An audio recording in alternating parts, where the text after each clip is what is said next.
17వ రోజు చేరుకున్నాం. కృష్ణపక్షంలో విధియ చక్కగా మాఘస్నానం అనేది ఆచరించుకుంటూ ఉన్నాము. ఆచరించుకొని మాఘ పురాణ పఠనంలో భాగంగా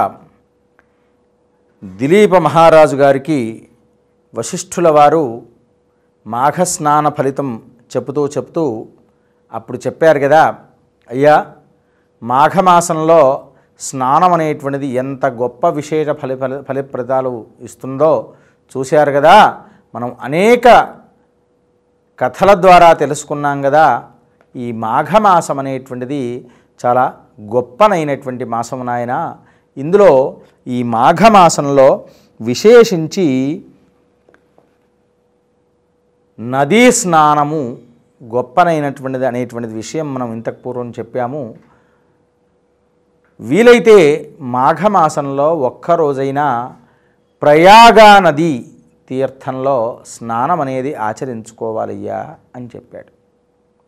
లేదా ఎక్కడనైనా ఒక గంగా నది కానీ గోదావరి కానీ ఏదైనా ఒక నది చెంత స్నానం ఆచరించుకుంటే మనము ఆచరించుకొని విష్ణు దేవాలయానికి కానీ శివాలయానికి కానీ వెళ్ళి అక్కడ మనం దర్శనం చేసుకోవడం, దానాదులు యథాశక్తి దానం చేసుకోవడం వల్ల అనేక పాప పరిహారాలు అయిపోతాయని చెప్పి ఇతఃపూర్వం కూడా అనేక కథల్లో మనం చెప్పుకున్నాము. అలా ఇక్కడ కూడా మీకు మరొక కథ చెప్తాను నాయన వినవయ్యా అన్నాడు. పూర్వము గౌతమ మహాముని తన యొక్క గోహత్య పాపం అనేది పరిహారం చేసుకోవడం కొరకు ఆయన అనేక క్షేత్ర దర్శనాలు చేస్తూ గోదావరి నది ఎక్కడ పుట్టిందో అక్కడికి వెళ్ళినట్లయితే అక్కడ నుండే పుట్టిన చోటనే మనం వెళ్ళి స్నానం ఆచరించుకోవడం వల్ల అక్కడ ఈ యొక్క పాప పరిహారం అనేటువంటిది అవుతుందేమో అని చెప్పేసి అక్కడికి వెళ్ళాడు. అదియే త్రయంబకేశ్వరుడు. నాసిక్ త్రయంబకేశ్వర్ అంటుంటాం కదా.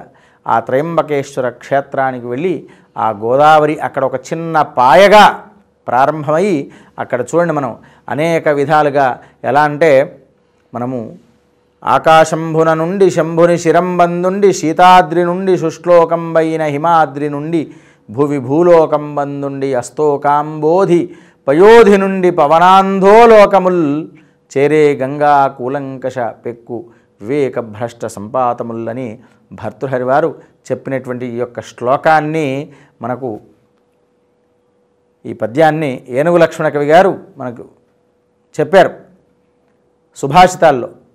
అలా ఎక్కడో పుట్టినటువంటి ఆ గోదావరి నది ఇలా పాయలుగా వచ్చి మన ఆంధ్రదేశంలో ఉభయ గోదావరి జిల్లాలుగా పేరుగాంచింది చూడండి. అలా ఈ మహాముని అక్కడికి వెళ్ళాడు. వెళ్ళేసి తపస్సు చేస్తూ ఉండేసి అక్కడ ఆ గోదావరి తీర్థ పుణ్య ఫలితం లభిస్తుంది మాఘమాసంలో అని చెప్పడం తెలుసుకోవడం వల్ల అక్కడికి వెళ్ళాడు. వెళ్ళేపాటికి ఆ యొక్క నదీ స్నానం చేయడం వల్ల వారికి పుణ్య ఫలితం అనేటువంటిది లభించింది. ఆ విధంగా వారి శాప పరిహారం అనేటువంటిది పూర్తిగా అయిపోయి వారు సుఖంగా తీర్థయాత్రలన్నీ కూడా చేస్తూ ఉంటున్నారు. ఇలా ఇంత గొప్ప విశేష ఫలప్రదమైనటువంటి నాయన, ఇలానే నీకు ఇంకొక విషయాన్ని కూడా చెప్పదలుచుకున్నాను నాయన అన్నాడు. ఇలానే ఒక బ్రాహ్మణోత్తముడు తీర్థయాత్రలన్నీ చేస్తూ ఉంటూ ఉండగానే ఒక చోట అతనికి సాక్షాత్తు పరమశివుడు అలాగే బ్రహ్మ ఇరువురు కూడాను కూర్చొని సంభాషిస్తున్నట్టుగా దృశ్యం కనబడేపాటికి నమస్కారం చేసుకున్నాడు. సాక్షాత్తు బ్రహ్మమహేశ్వరుల యొక్క దర్శనం కలిగింది అంటే ఎంత గొప్ప విషయమో అని అనుకుంటూ ఉన్నారు. అంతలోనే ఇంకొక విషయం సంభవించిందయ్యా. వారిరువురు కూడాను ఒకరికొకరు మాట్లాడుకుంటూ మాటలు చిలువలు పలువలై ఆ గొడవగా మారిందట.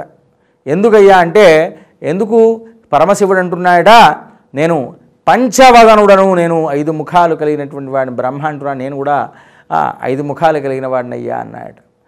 నాకన్నా నీకన్నా నేనే గొప్పవాడిని అంటాడు, నాకన్నా నువ్వే గొప్పవాడిని, నేనే గొప్పవాడిని అని ఇరువురు మధ్య సంభాషణ గొడవగా మారేపాటికి శివుడు తన త్రిశూలంతో తన శక్తితో ఏం చేశాడు, ఖడ్గం వల్ల ఆ యొక్క బ్రహ్మ యొక్క 5వ తలను నరికేశాడు. ఆ నరికేసేపాటికి అక్కడ బ్రహ్మ తలను 5వ తలను నరికేపాటికి ఏమిటి ఇలా సంభవించిందని చెప్పేపాటికి చాలా అప్పుడు ఈ యొక్క బ్రహ్మహత్యా పాపం అనేది పరిహారం కావాలి అని అప్పుడు ఆలోచించాడు. పొరపాటునైతే ఆవేశంలోనైతే నేను చేసేశాను, ఈ పాప పరిహారం కావాలి అంటే ఏదైనా మార్గం ఆలోచించాలని చెప్పి పరమశివుడు కళ్ళు మూసుకొని దీర్ఘంగా ఆలోచించాడట. ఆలోచించేపాటికి అప్పుడు అనుకున్నాడు కదా, ఈ పాప పరిహారం కొరకు నేను భూలోకానికి వెళ్ళేసి భిక్షాటన చేయాలి. ఈ కపాలంలోనే ఆ కపాలంలో అంటే పాత్రను తీసుకొని ఈ భిక్షాటన చేయాలయ్యా, ఈ భిక్షాటన చేస్తేనే ఆ భిక్షాపాత్ర ఎప్పటి వరకైతే నిండుతుందో అప్పుడే నా పాపరిహారం పోతుందయ్యా అని చెప్పాడు. అనుకునేసి బయలుదేరాడు, భూలోకానికి వచ్చాడు. అనేక చోట్ల తిరిగారు, చాలామంది భిక్ష వేస్తున్నారు, కానీ ఎంతకు పాత్ర నిండటం లేదు.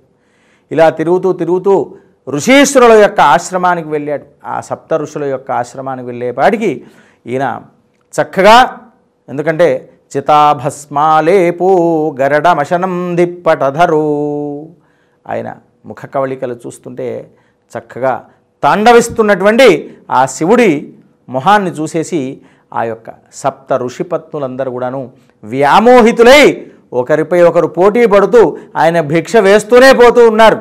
ఇలా వ్యామోహింపజేశాడని చెప్పేసి తన భార్యలు తన మాట వినకుండా పోతున్నారు, అస్తమానము ఆ శివుడికే ఇలా వేస్తూ ఉన్నారని చెప్పేసి ఆ 7 ఋషులు శాపం ఇచ్చారట పరమశివుడికి. అయ్యా, ఏమిటి మా యొక్క భార్యలను నువ్వు